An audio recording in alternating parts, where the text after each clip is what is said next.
Son las 7 horas con 37 minutos. Saludamos al académico, profesor de la Universidad Católica de Cuenca, ex concejal de Cuenca y periodista Andrés Ugalde, quien mantiene columnas en diarios de comunicación. Quisiéramos en esta mañana, Andrés, al tiempo de darle la bienvenida, analizar un poco la situación compleja que está viviendo tanto la ciudad como el país, llena de azares, riesgos, amenazas para la ciudadanía y una decreciente credibilidad en políticos y en instituciones. Incluso en últimas encuestas que han sido publicadas, la institución que en forma secuencial en los últimos años aparecía como primera y con la mayor credibilidad y respaldo en el país, las Fuerzas Armadas, han bajado a una posición muy secundaria. Le damos la bienvenida.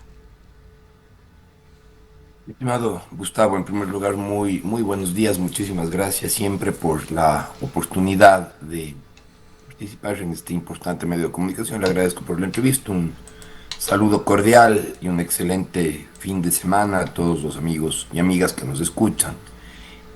En efecto, Gustavo, creo que el país vive un proceso económico que es, digamos, sumamente complejo.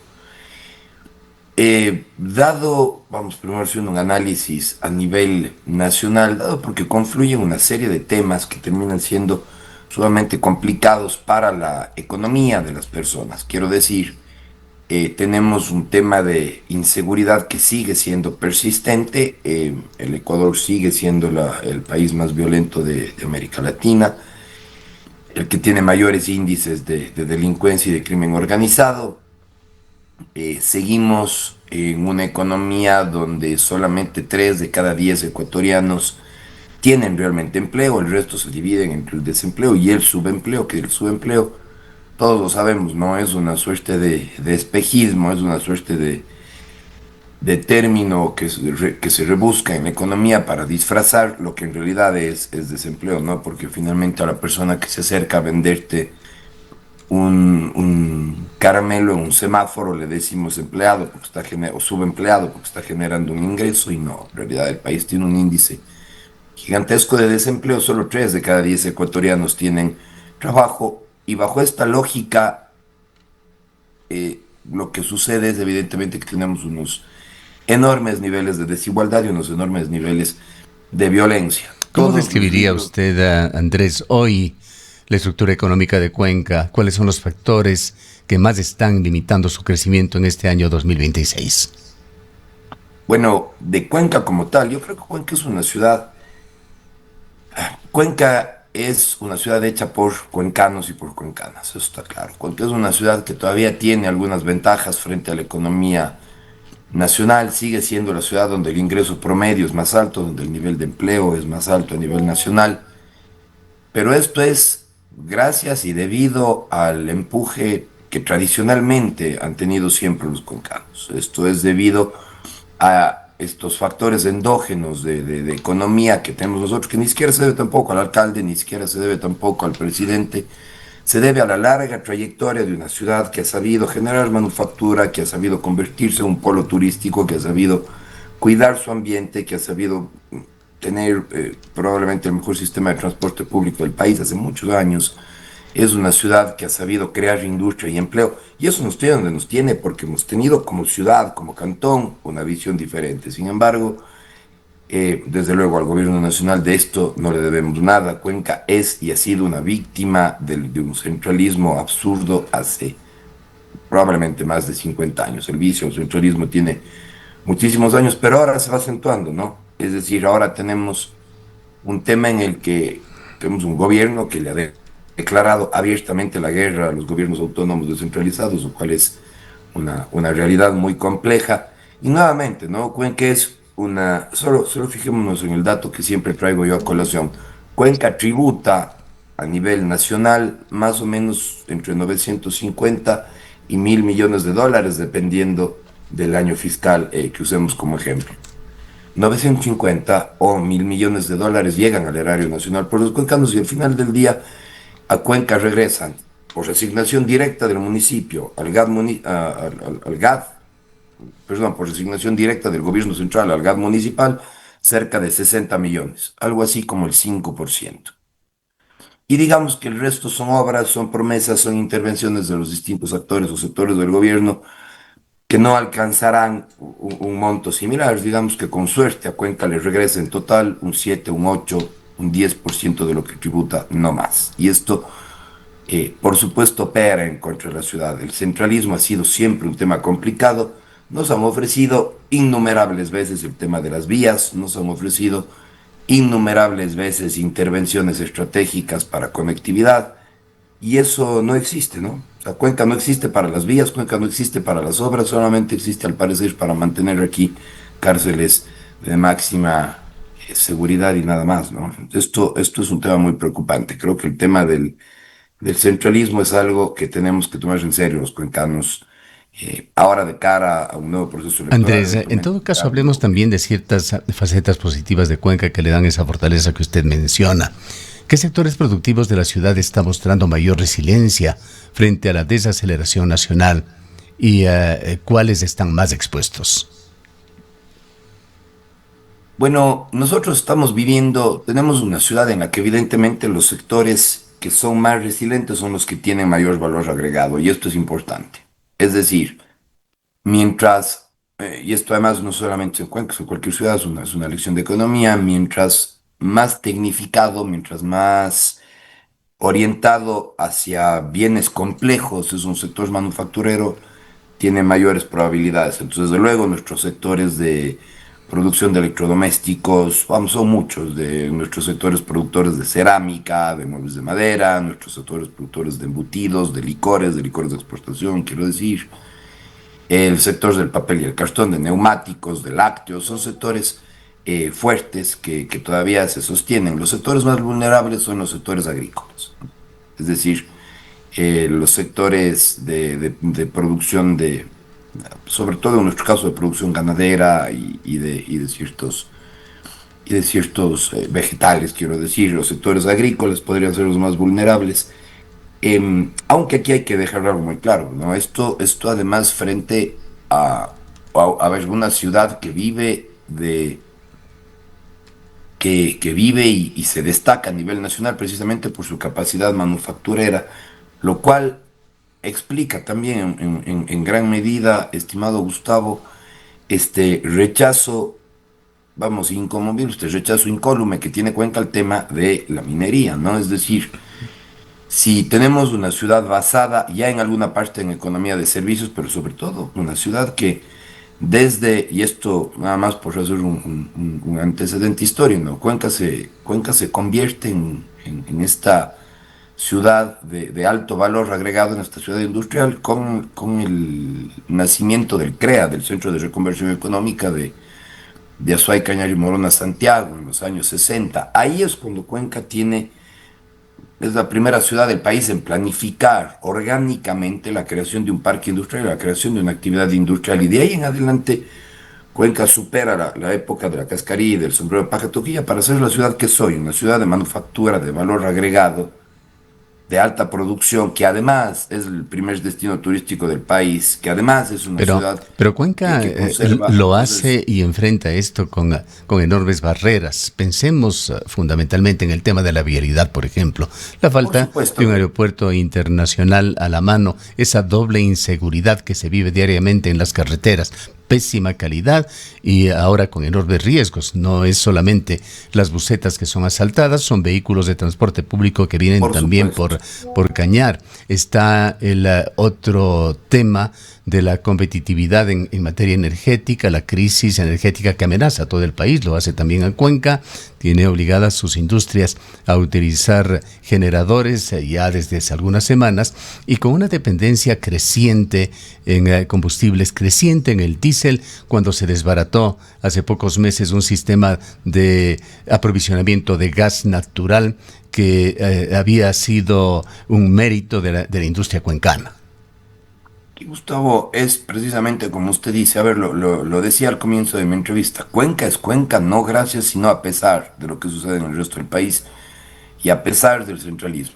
Le decía que Cuenca es la ciudad que se ha convertido en todo lo que es gracias precisamente a su visión desde la época del CREA. Por eso hay dos temas que para Cuenca resultan fundamentales. En esta lógica, en esta ciudad de turismo y manufactura, digámoslo así, hay dos temas que son fundamentales. Uno es en efecto el tema de la vialidad y de la seguridad. Juega enormemente en contra de Cuenca el hecho de ser una ciudad totalmente aislada, lo hemos sido siempre, y este potencial económico de Cuenca se tiene que manifestar por la creatividad de sus empresarios, por la creatividad de sus sistemas económicos, pero ciertamente el tema de la vialidad ha sido siempre una afrenta a la ciudad. El tema no solamente de la vía, de las vías hacia el norte, ¿no? A las vías hacia los puertos, en efecto, se planteó alguna vez, inclusive se llegó a ofrecer la construcción de un aeropuerto internacional, la cuenca Girón Pasaje, la cuenca Molleturo Naranjal, inclusive las vías de salida al oriente, ¿no? La cuenca Gualaceo, Chihuinda, Gualaquiza, que son vías fundamentales, la repotenciación de las generadoras de energía eléctrica, vamos, desde Mazar y demás, ¿no es cierto? Mazar, toda la parte de la Cola San Pablo en Paute, Enerjubones, inclusive se planteó alguna vez la construcción de una nueva represa hidroeléctrica en la zona de Soldados de Yoncay.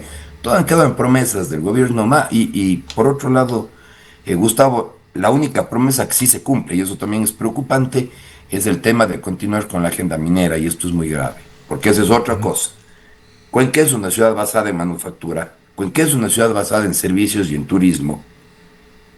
Gustavo, pedirle a Cuenca que se vuelva una economía minera, pues pedirle a Cuenca que regrese 70 años en su historia.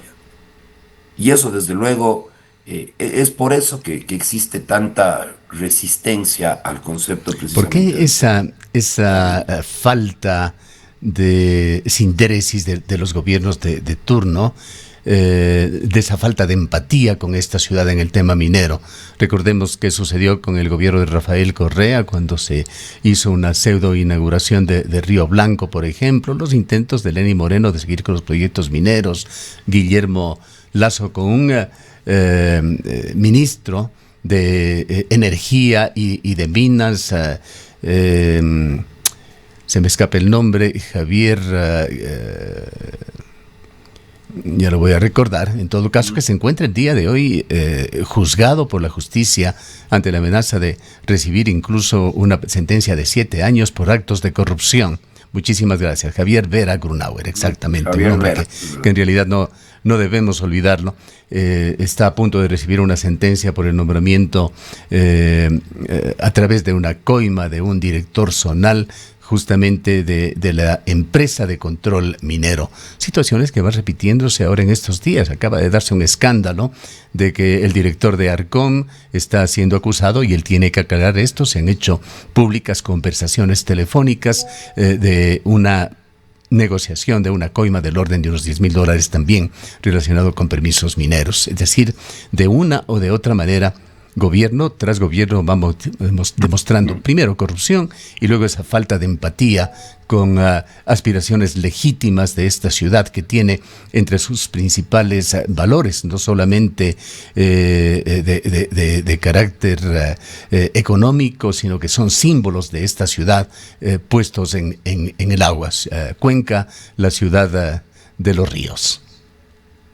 Cuenca, la ciudad de los ríos, Cuenca es agua, Gustavo, y Cuenca es industria, y Cuenca es servicios y manufactura. Y esto desafortunadamente va y ha ido siempre en contra de la naturaleza de Cuenca, va en contra de la agenda de un gobierno que desde hace demasiados años y probablemente profundizándose mucho desde el gobierno de Lenin, Lazo y ahora el gobierno de Noboa, son gobiernos que siguen viendo a la economía ecuatoriana en su conjunto, estimado Gustavo, como una economía primaria.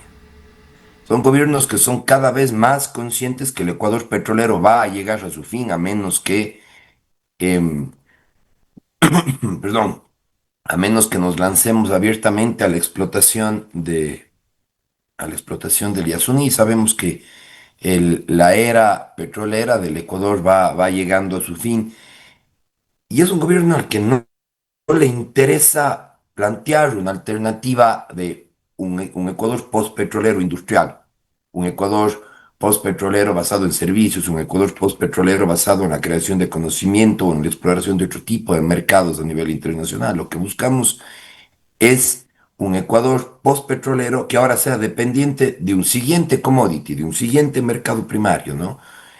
Que en este caso será el oro, que en este caso será la minería. Esta historia se ha repetido, estimado Gustavo, a lo largo del Ecuador, a lo largo de la historia del Ecuador, demasiadas veces.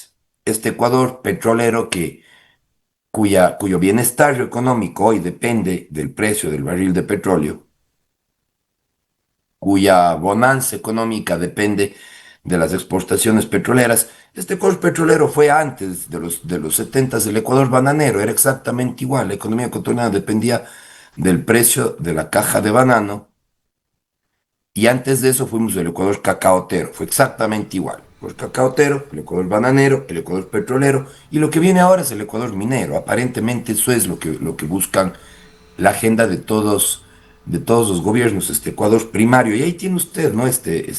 Prácticamente TLC, este Tratado de Libre Comercio que estamos firmando con Corea, en donde lo que se hace es apuntalar los sectores bananeros y camaroneros. Nadie habla de que podamos exportar a Corea cerámica, nadie habla Y hay de que podamos amenazas exportar también, a Andrés, Corea. con respecto a al otro acuerdo bilateral con los Estados Unidos. El día de ayer circulaban publicaciones en las cuales se daban con informaciones cómo se competirá con precios de productos de primera necesidad que vendrán desde Estados Unidos. Se comparaba, por ejemplo, la producción de la papa en la sierra ecuatoriana con un costo de aproximadamente $10, no recuerdo si era el kilo o la libra, pero comparado con $7, que es el precio en el que se podrá conseguir producto norteamericano, que puede darse el lujo de entregar esos precios porque tiene una agricultura totalmente subsidiada. Gustavo, creo que la historia enseña y de la historia se aprende. Nosotros no somos los primeros. Ya en los años 90, en el acuerdo del NAFTA, México firmó un tratado de libre comercio tripartito con Estados Unidos y Canadá, y esto devastó a la economía mexicana. El ejército zapatista y la violencia de México se desató como nunca el día en el que se firmó el famoso TLC y el 80% de las empresas mexicanas de alto valor desaparecieron y México cayó en una de las crisis económicas más grandes de su historia, de la que aún no se recupera. Entonces, creo que hay que mirar con mucho cuidado el tema del Tratado de Libre Comercio. Ya está abierto un tratado bilateral con Corea, ahora vamos a abrir un tratado bilateral probablemente con Estados Unidos. Y claro, la gente solamente nos venden el un lado de la ecuación. Van a entrar productos norteamericanos mucho más baratos, sí. Van a entrar productos coreanos mucho más baratos, en efecto. Vamos a tener automóviles más baratos, vamos a tener celulares y computadores más baratos, pero y vamos a poder mandar nuestro cacao, probablemente nuestro camarón y nuestro banano. Pero nadie se pone a pensar de que este acuerdo debería, en primer lugar, buscar mecanismos que protejan nuestra industria, porque tenemos industrias, pequeñas industrias domésticas, que son importantes, porque sabemos que el Ecuador tiene, por ejemplo, una industria textil en proceso de incubación que es importante para nosotros, que tenemos una industria cerámica, por ejemplo, que para la ciudad de Cuenca es fundamental, ¿no? Por no hablar de la industria de electrodomésticos y demás, que son industrias que en un tratado bilateral, es decir, eh, abierto, son industrias que se verían sujetas a grandes presiones. La economía lo ha mostrado a lo largo de la historia una y otra vez. Y sin embargo, Gustavo, aparentemente hacia allá caminamos. No es cuestión de analizar la reciente aprobación, nada más por tocar este tema, este desembolso de 394 millones por parte del Fondo Monetario Internacional. A ver, pensemos ahí. Ciertamente es una innegable victoria técnica para el gobierno, pues demuestra que el Ecuador está cumpliendo metas fiscales, que el Ecuador ha recuperado credibilidad crediticia en Washington sobre todo. Sin embargo, hay que decirle también la verdad al ciudadano, ¿no? El Ecuador ahora tiene una mejor eh, credibilidad a nivel internacional, pero esos millones, esos 394 millones, no van a financiar hospitales, no van a financiar escuelas, esos 394 millones no van a recuperar el colapso del sistema de la salud en el que literalmente no hay ni Ya. aspirina. No, esos fondos son Sabemos, destinados a mantener la liquidez, para poder pagar deudas, lo que significa que el éxito fiscal se logra a costa de una parálisis 15 de la mil inversión millones de pública, dólares ¿no? del presupuesto de este año están destinados a honrar deuda externa. No podemos criticar el tema de que se honre la deuda externa, pero lamentablemente el país ha llegado a niveles inmanejables donde que para hacer esto tiene que sacrificar áreas sociales tan delicadas como la salud o la educación. Pero vayamos a problemas reales, más reales de acá de la provincia de la Suay, problemas del sur. Escuchemos las recientes declaraciones del presidente de la República. Ahí hay también proyectos emblemáticos para la provincia de la Suay. Está en marcha la construcción del intercambiador, un primer paso elevado que tiene o tendrá la ciudad de Cuenca ya en el último trimestre de este año. Y también se habla de las intervenciones en dos carreteras que por años, y creo que es una deuda histórica, no de su gobierno, sino de años atrás, como la carretera Cuenca-Molleturo-El Empalme y la carretera Cuenca-Girón Pasaje. ¿Cuál es el modelo de gestión que se tiene para esas dos carreteras? Se habla de la posibilidad de concesionar estas vías. ¿Es correcto eso? ¿Nos podría explicar, señor presidente? Sí, se ha firmado ya en las dos vías, ya la etapa inicial para la concesión. Nosotros llevamos pues ya más de un año en estudios, en informes, en procesos caídos que llevaban años en problemas. Ahora ya vemos un horizonte pues con mucho más orden y que podemos decir que esa obra se va a dar y va a estar concesionada. También el intercambiador pues son más de 50 millones de dólares de inversión total en la ciudad de Cuenca, y eso es de parte del Estado. Eso es de parte del Estado. Estamos dando obras a los cuencanos que sean visibles, que ellos puedan aprovecharlas y que ellos puedan beneficiarse también de estas obras. Permítame precisar el tema del modelo de concesión. ¿Implica esto la construcción de peajes o qué implica Los esto? modelos de concesión tienen un peaje para el mantenimiento principalmente de la vía. Y a lo largo del tiempo, pues la empresa que gana la concesión va a tener pues su peaje. Será en las dos carreteras, en la Cuenca Molleturo y en la Girón Pasaje. Así es el modelo con el que estamos trabajando. En estudios anteriores se decía que solo la autopista Cuenca-Sogues era rentable financieramente. ¿Se tienen estudios actualizados tal vez para verificar la rentabilidad de estas dos vías? Bueno, sí, para el concesionario se puede ver que para él es rentable. Las personas que han competido se han basado en un... Retornamos con Andrés. Estas fueron las declaraciones del presidente de la República que de alguna manera nos ilusionaron a todos. Por fin, estas vías, la Cuenca Molleturo-Naranjal, la Cuenca Girón Pasaje, irían a una concesión, pero una concesión no se trata de poner un peaje por allí, a la buena de Dios. Se trata de un sistema integrado que además justifique una operación conjunta con una contraparte privada. Indagando un poquito más con el ingeniero Mario Vintimilla, el subsecretario de Obras Públicas, de Infraestructura y Transporte, como se lo llama hoy, en esta semana nos dijo que no hay tráfico suficiente en esta vía para lograr una adecuada rentabilidad en sistema de peajes en ninguna de las dos vías. Además, en la Cuenca Molleturo se está haciendo ya un mantenimiento preventivo, no deja de ser eso, y de corrección de problemas del orden de 25 millones de dólares, que puede sonar mucho, pero las necesidades son muchísimos más altas. Y en cuanto a la Cuenca Girón Pasaje, nos llegó a hablar de una forma un tanto vaga de que esperaban los resultados de un estudio. Un nuevo estudio que se sumará a decenas de estudios que se han hecho tanto desde el Ministerio de Obras Públicas como desde la localidad, entidades como el gobierno provincial de la Suay sobre esta vía, y que nunca se han ejecutado. Además, con esa sentencia que se dio al ingreso sur, se suponía que viniendo estas palabras del peaje, la voz y la presencia del propio presidente de la República, iban a venir de la mano de al menos un programa de mantenimiento por resultados que fue exitoso en varias partes del país, incluyendo la provincia del Cañar. Pero en realidad no tenemos hasta el momento otra conclusión, sino de que lo que dijo el presidente de la República está cargado de humo. Escuchamos, Andrés, si se cortó la señal. Adelante. Ahora me escucho mejor. Ahora sí. Bien.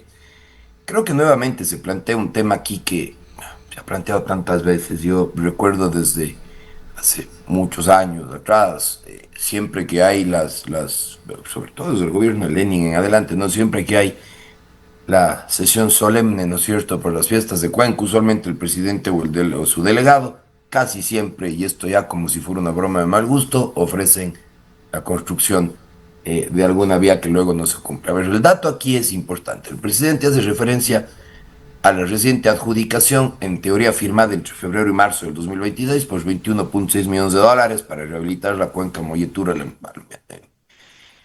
Nos dice que ha estado impulsando algunos proyectos de distribuidores de tráfico, de intercambiadores como el de Monai, que es parte del proyecto de inversión vial. Hay que reconocer aquí una parte del análisis positivo, hay que reconocer que pasar de los estudios a la adjudicación, en este caso puntual, y la firma de contratos es un avance que se venía exigiendo hace varios años, ¿no?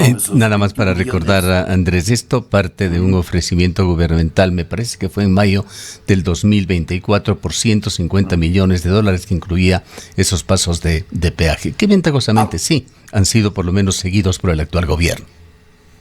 Sí, a ver, estos 21 millones terminan siendo un tanque de oxígeno nada más, ¿no? Para parchar una vía que con el último invierno estaba al borde del colapso y aislando a Cuenca terriblemente de la costa, ¿no? Ahora, ¿cuál es aquí la letra pequeña, no? Las dos carreteras a las que se refiere el presidente Noboa para concesionar estas arterias vitales del sur, que son la cuenca Moyoturo-El Empalme y la cuenca Girón-Pasaje, el presidente ha defendido que se requieren más de 50 millones de inversión privada, y estos 50 millones de inversión privada tienen que venir precisamente desde el tema de peajes. Como bien decíamos, no creo que el Telesoy se complique con el tema de los peajes, sin embargo, recordemos que fue un tema delicado alguna vez cuando la prefectura lo quiso hacer en el sector de Chaquilcay, me parece, en la vía Gualaceo. Fue un tema de mucho análisis y de mucho debate. Sin embargo, ok. El presidente dice que se requieren más de 50 millones de inversión privada bajo este modelo. La concesión significa peajes. El gobierno quiere delegar al sector privado el mantenimiento de estas vías porque no tiene dinero para hacerlo. En teoría suena bien, pero en la práctica Azuay es otra, ¿no? A ver. Un sistema de peaje que se lo puede hacer, por supuesto, pero tiene que ser de acuerdo a la forma en que se ha presentado, con subsidio estatal. Ninguna empresa va a realizar un milagro para incrementar el tráfico como para hacer una actividad rentable a esta de el cobro de peaje en estas vías. Hay que tener cuidado con el discurso de las concesiones, ¿no? El presidente nos dice que va a concesionar la cuenca Molleturo, que va a concesionar la cuenca Girón Pasaje, pero a ver, distinguidos amigos que nos escuchan, una concesión que significa poner peajes. El ciudadano azuayo que ya paga, además en un contexto económico complejo, ¿no? Que ya paga este rato las consecuencias de un IVA de un 15%, que probablemente esté sufriendo para el mes de diciembre nuevamente por los apagones, que está sufriendo el golpe del tema del combustible, que es del aumento de los combustibles, que sigue siendo parte de una economía relegada en el sur del país. Está dispuesto a pagar $1, $2, $3 por peaje cada vez que viaje a la costa, cuando ya lo hacemos igual cuando entramos a la provincia de Guayas, ¿no? El modelo de concesión funciona perfecto en las planicies del Guayas, pero en la geografía montañosa inestable del Cajas o en la falla geológica de la Girón Pasaje, el mantenimiento es mucho más caro.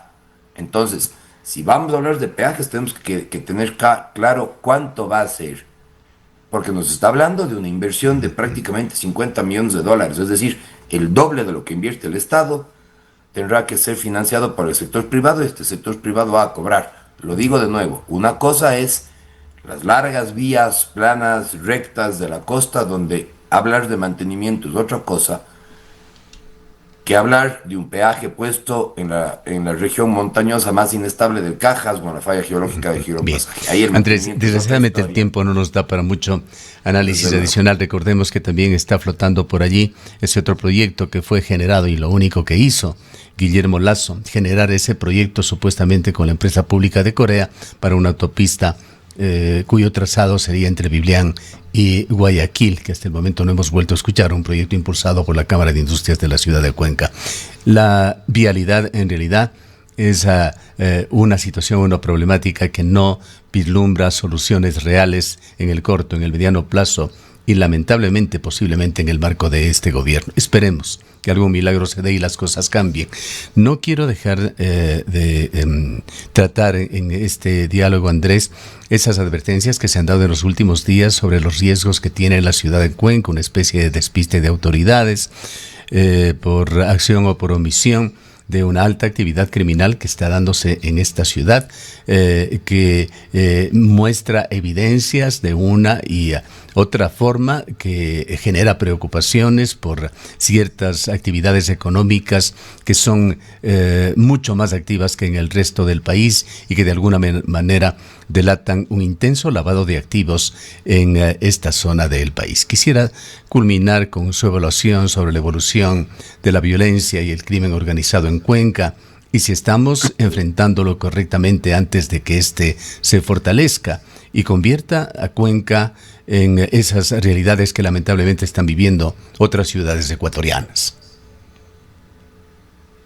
Gustavo, uno de los grandes problemas de los gobiernos de Cuenca han sido precisamente ese que estas grandes ventajas, estas lindas cosas que tiene Cuenca y que la distingue del resto del país, son una suerte, no son producto de decisiones, de gestiones, de cuestiones que hacen los gobernantes. Durante años venimos diciendo en medio de esta crisis de violencia, mientras el Ecuador se ahoga en la violencia como el país probablemente con mayores índices de asesinatos y demás de América Latina, cuando tenemos ciudades del Ecuador que se encuentran entre las más violentas del mundo. Cuenca es una ciudad tranquila, Cuenca es una isla de paz, pero nunca nos preguntamos por qué. Yo personalmente creo que pueden haber dos razones. Una, que es la que decíamos al inicio de esta entrevista, que ciertamente Cuenca es, gracias a sí misma, la ciudad que tiene mejores niveles de empleo y mayores niveles salariales, en el lado bueno. Por otro lado, también puede ser, y es casi evidente, que Cuenca es una ciudad donde existe un enorme nivel de economía informal, un enorme nivel de lavado, podría decirse de alguna manera. Solo que estas son cosas que se perciben en la calle, Gustavo, pero no se pueden comprobar. Son cosas que uno mira. Evidentemente en Cuenca se maneja una masa monetaria muy superior a la que en realidad se declara desde el gobierno nacional o del sector financiero. Si usted toma la masa monetaria de Cuenca, que debería ser el combinante del circulante con los depósitos a corto plazo, los depósitos a largo plazo y el tema de reservas, si uno mira desde la banca cuál es el circulante o la masa monetaria de Cuenca y ve la realidad de lo que sucede, es otro. Aquí hay mucho más dinero del que formalmente se cuenta, y esto por supuesto empieza a traducirse en un espejismo de consumo, un espejismo de riqueza que en realidad no existe, y claro, en la presencia de delincuencia y de crimen organizado, y esto puede ser desde luego muy peligroso para la ciudad. Creo que con esto quedamos, Andrés. Lamentablemente tenemos ya otra persona en la sala para otra entrevista. Queremos agradecerle mucho por sus criterios. Creo que es un momento muy importante el que estamos ingresando nuevamente en la recta final hacia unas anticipadas elecciones que serán el 29 de noviembre, en los cuales tendremos que pensar a quién se eligen, cuáles deberían ser las prioridades estratégicas de Cuenca, no solamente para los próximos 5 años, próximos 25, 30 años. ¿Qué modelo de desarrollo urbano consideramos viable para una ciudad que enfrenta simultáneamente estas crisis de movilidad, de seguridad, de productividad? Además, reflexionar sobre qué rol deberían jugar otros sectores de la ciudad, más allá de quienes nos gobiernan, la academia, por ejemplo, en la formulación de políticas públicas locales. Gracias, Andrés, por haber estado con nosotros. A usted, muchísimas gracias, una excelente jornada. Declaraciones del economista Andrés Ugalde, académico, ex concejal. Son